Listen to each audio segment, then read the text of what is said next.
अस्सलाम वालेकुम स्टूडेंट। आप देख रहे हैं मेरे यूट्यूब चैनल तालीम तरबियत की दुनिया। मैं हूं मोहम्मद यासिर इकबाल।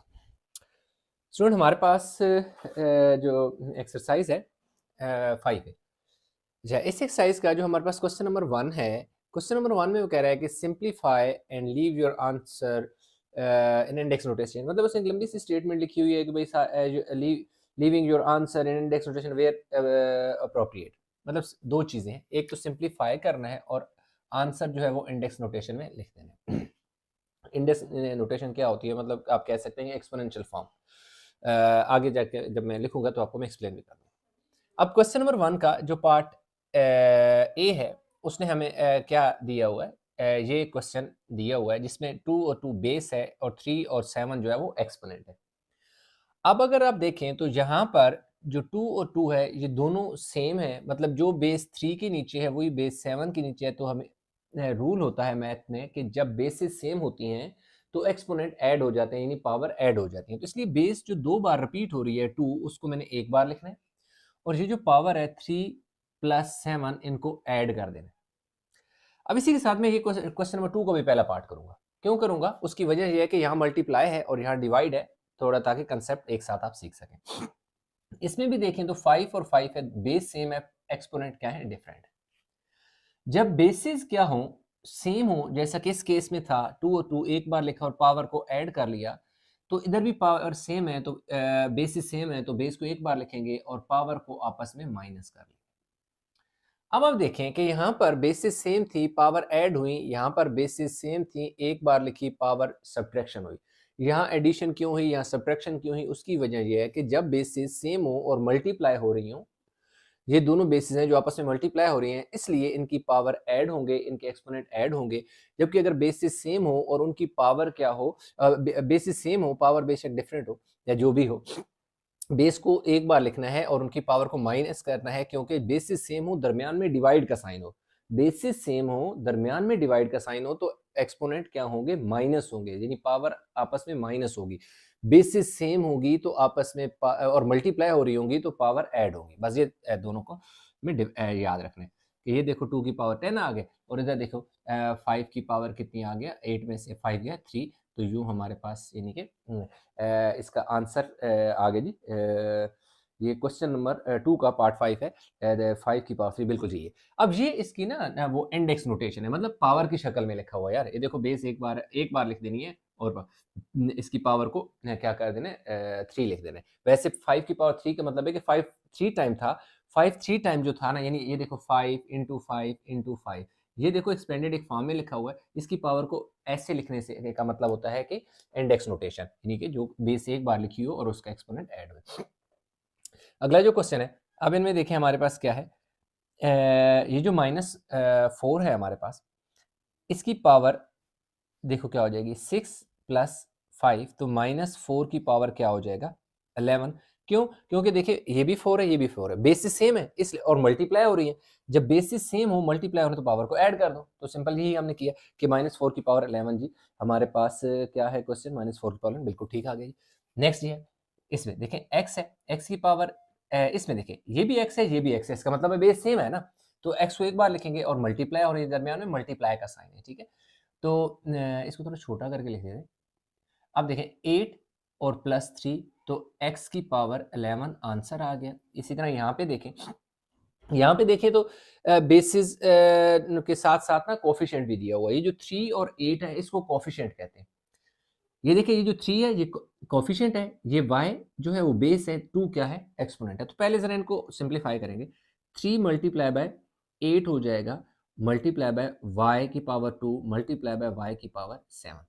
अब ये तो क्योंकि शुरू में नंबर है, कोफिशिएंट है, इसलिए मल्टीप्लाई होंगे, 3 8 से मल्टीप्लाई होगा, 3 8 ज़ा 24 हो जाएगा।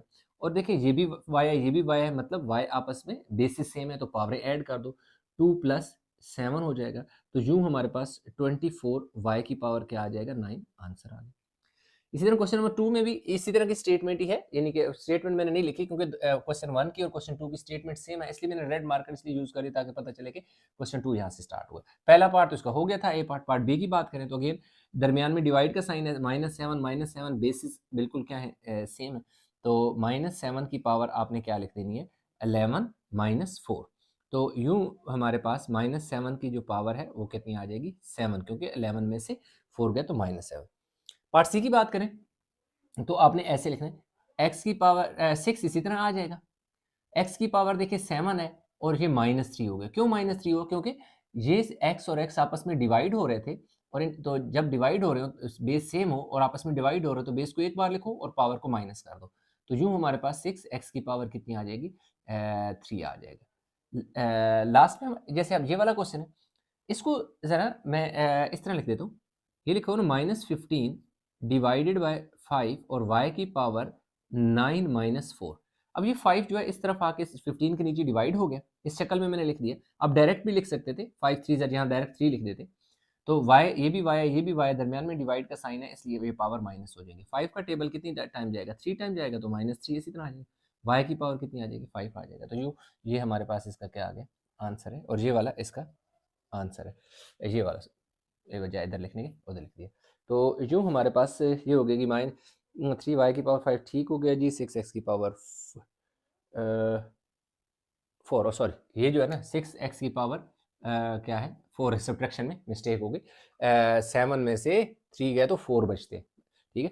तो समटाइम स्लिप ऑफ पेन या अनइंटेंशनली हो जाता है, तो इनको उतारें ताकि इसी के साथ हम पार्ट 3 भी कर लें। अच्छा, तो स्टूडेंट क्वेश्चन नंबर जो है ना 3 है। 3 में भी वही simplify and give your answer in index notation. In index notation में हम लिखें। अब ये देखें 9, ये जो बाहर वाली पावर होती है ना, ये देखिए एक 4 है और ये 2 है। ये बाहर वाली जो होल पावर होती है वो अंदर वाली पावर से मल्टीप्लाई होता है। तो 4 2 ज़र 8 दैट्स ऑल। बस ये आंसर है, इतना सा काम है। इसमें देखिए 3 की पावर 14 इंटू 5 की पावर कितनी हो जाएगी 7 2 ज़र, ये बाहर वाला 7 इस 2 से मल्टीप्लाई होगा तो क्या हो जाएगा 14। अब आपने ये करना है कि इस वाले केस में ऐसा है कि बेसिस डिफरेंट है। पिछले वाले क्वेश्चन में बेसिस सेम होती थी, एक्सपोनेंट डिफरेंट थे।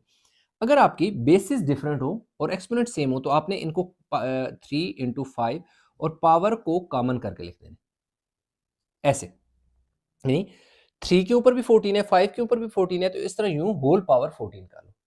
अब ये होगा कि अब इनको मल्टीप्लाई करो। जब मल्टीप्लाई करोगे तो 3 5 सर कितना हो जाएगा 15 आ जाएगा और इसकी जो पावर है वो क्या आ जाएगा 14 आ जाएगा। अब ब्रैकेट में यूं लिख दें या इसी तरह लिख दें तब भी ठीक है। उसने देखते हैं कि आंसर में उसने किस तरह लिखा हुआ। ठीक है, उसने ब्रैकेट में यूं यानी ऐसे करके लिखा हुआ है। हम भी ऐसे लिख लेते हैं, चले ऐसे लिख लें या उसी तरह। यार ये तो बड़ा अजीब से लग रहा है। 15 होल पावर 14 या आप यूं लिख लें 15 इंटू 15 की पावर 4। ये पार्ट सी है। पार्ट बी की बात करें तो ये तो आसान है। एच को एक बार लिखें 5 2 ज़र 10, बस खत्म। इतना सा इसका आंसर है। नेक्स्ट, अब देखें again basis different exponents same है तो बेसिस को ऐसे लिख के पावर कॉमन करके लिख दें और फिर इन दोनों को मल्टीप्लाई कर दें। 2 9 ज़र 18, तो 18 की पावर कितनी आ गई 3, खत्म, आंसर आ गया। इसमें देखें, अब देखिए 2 है और k है, एक वेरिएबल है और एक कांस्टेंट है, दोनों की पावर अलग-अलग लिखेंगे। 2 की पावर कुछ भी नहीं है 1 है तो 3 1 ज़र 3, k की पावर 3 2 ज़र क्या हो गया 6। 2 की पावर 3 का मतलब है कि 2 कितने टाइम है 3 टाइम है। 2 2 ज़र 4 4 2 ज़र 8, k की पावर 6 जो है ये हमारे पास इसका क्या आ गया आंसर है। इधर देखें -3 की पावर जो 4 है इसको अलग कर लें। x की पावर क्या हो जाएगा 6 मल्टीप्लाई बाय 4 हो जाएगा और y की पावर 2 मल्टीप्लाई बाय 4 हो जाएगा। अब देखिए 3 की पावर 4 का मतलब ये हुआ कि इसका साइन जो है ना नेगेटिव से पॉजिटिव में चेंज हो जाएगा। याद रखें जब भी अंदर नेगेटिव साइन हो और ऊपर होल पावर इवन नंबर हो जैसे लाइक 2 4 8 6 हो तो अंदर नेगेटिव साइन पॉजिटिव में चेंज होता है। 3 की पावर 4 का मतलब है कि 3 को आपने 4 टाइम मल्टीप्लाई करना है। 3 3 3 और 3, x की पावर क्या हो जाएगा 4 6 ज़र 24, y की पावर 4 2 ज़र 8। अब देखिए 3 3 ज़र 9 9 3 ज़र 27 27 3 ज़र 81 81, x की पावर 24 और y की पावर 8। ये हमारे पास इसका क्या आ गया जी आंसर आ गया।